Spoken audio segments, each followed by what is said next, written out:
విక్రమార్క గారు నాతో పాటు ఈ కార్యక్రమంలో హైదరాబాద్ ఇన్ఛార్జ్ మినిస్టర్ మిత్రులు పొన్నం ప్రభాకర్ గారిని, రెవెన్యూ శాఖ మంత్రివర్యులు పొంగులేటి శ్రీనివాసరెడ్డి గారిని, గడ్డం వివేక్ గారిని,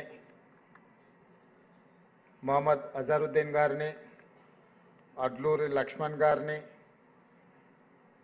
రాష్ట్ర ప్రభుత్వ సలహాదారు అరకర వేణుగోపాలరావు గారిని, ప్రభుత్వ ప్రధాన కార్యదర్శి శ్రీ రామకృష్ణారావు గారిని, తెలంగాణ రాష్ట్ర డీజీపీ సివి ఆనంద్ గారిని, మీ ఉద్యోగ సంఘాల నాయకులను, జేఏసీ ప్రతినిధులను, నిరంతరం తెలంగాణ రాష్ట్రాన్ని దేశంలోనే ముందు వరుసలో నిలబెడుతున్న ప్రభుత్వ ఉద్యోగులందరినీ పిలిచి ఈ కార్యక్రమాన్ని ఏర్పాటు చేసి, తెలంగాణ ప్రభుత్వము అంటే నమ్మకం, తెలంగాణ ప్రభుత్వంలో బాధ్యత నిర్వహించడం అంటే సంపూర్ణమైన భద్రత అని చెప్పి ఈరోజు మా ఉప ముఖ్యమంత్రి వర్యులు బట్టి విక్రమార్క గారు నిరూపించినందుకు, ఈ కార్యక్రమాన్ని ఏర్పాటు చేసినందుకు వారిని మనస్ఫూర్తిగా నేను అభినందిస్తున్నా. వాస్తవంగా మొట్టమొదటి కార్యక్రమాన్ని మిత్రులు బట్టి విక్రమార్క గారు ఆలోచన చేసి సింగరేణి సంస్థలో అమలు చేద్దాం, సింగరేణి కార్మికులకని వారు నా దగ్గరకు వచ్చి ప్రస్తావించారు. ఆ రోజు 100% నాకెందుకో నమ్మకం అనిపించలే. ప్రమాదవశాత్తు ఒక కార్మికుడు చనిపోతే 1,25,00,000 రూపాయలు ఒక్క పైసా కార్మికుడు కానీ రాష్ట్ర ప్రభుత్వం కానీ బీమా చెల్లించకుండా ఇది ఎలా సాధ్యమవుతుంది అని వారు బ్యాంకర్స్తో మాట్లాడి ఉద్యోగుల జీతభత్యాల లావాదేవీలు, సింగరేణి సంస్థ యొక్క లావాదేవీల నేపథ్యంలో బ్యాంకర్స్ని ఒప్పించి మెప్పించి కార్మికులకు ప్రమాద బీమా ₹1,00,00,000 పైగా ఏ కార్మికుడు చనిపోయినా ఇచ్చే విధంగా వారు ఒప్పందాలు చేసిండ్రు.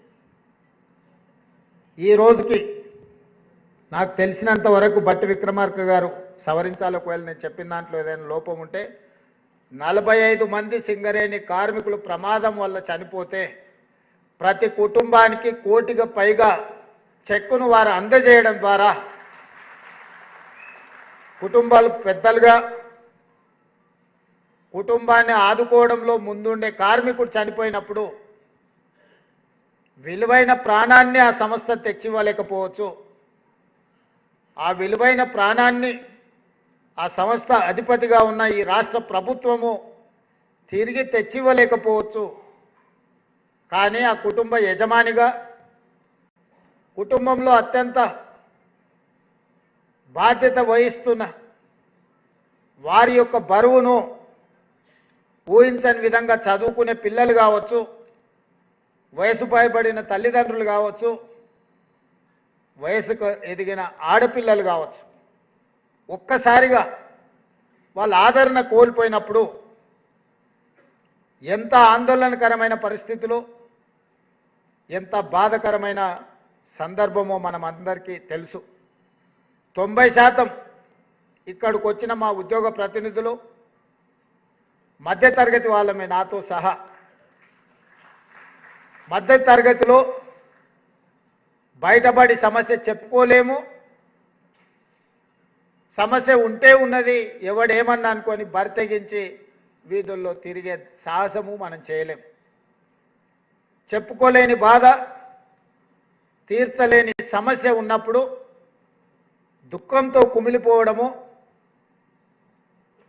కష్టాలలో ఉన్న కుటుంబానికి ఒక విశ్వాసం కల్పించాల్సిన మనమే ధైర్యాన్ని కోల్పోయినప్పుడు ఆ కుటుంబం మొత్తం కుప్పగూలిపోయే పరిస్థితి ఉంటుంది.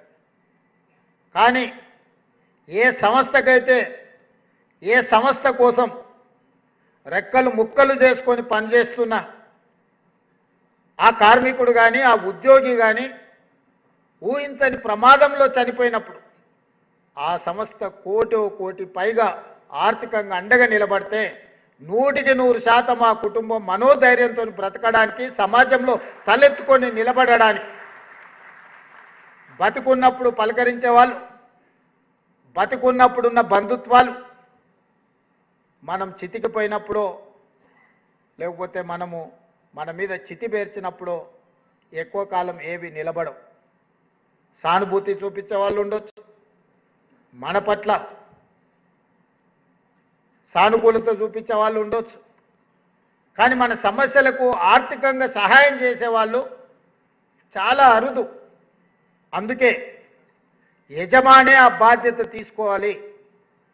ఇక్కడ యజమాని అనంటే సింగరేణి కార్మికులకు సింగరేణి సంస్థ, విద్యుత్ కార్మికులకు విద్యుత్ సంస్థ, రోడ్డు రవాణా కార్మికులకు రోడ్డు రవాణా సంస్థ, మీ అందరికీ రాష్ట్ర ప్రభుత్వమే యజమాని.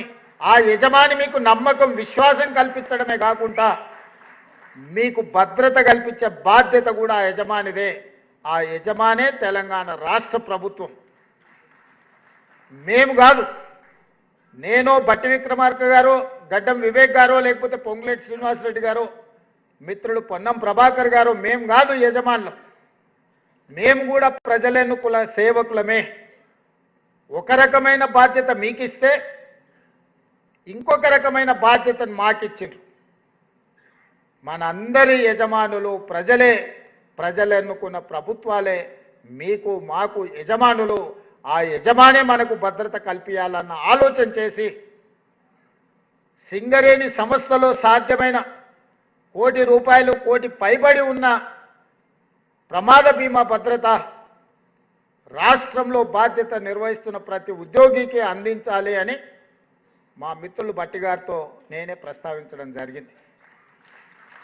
అక్కడ సాధ్యమైనప్పుడు ఇక్కడ ఎట్లా సాధ్యం కాదు, సాధ్యం అవ్వడానికి అవకాశం ఉంది. బ్యాంకర్స్ని అందరిని కూడా మీరు పిలిచి సమావేశం పెట్టండి, వాళ్ళతో చర్చించండి, వాళ్ళని ఒప్పించండి.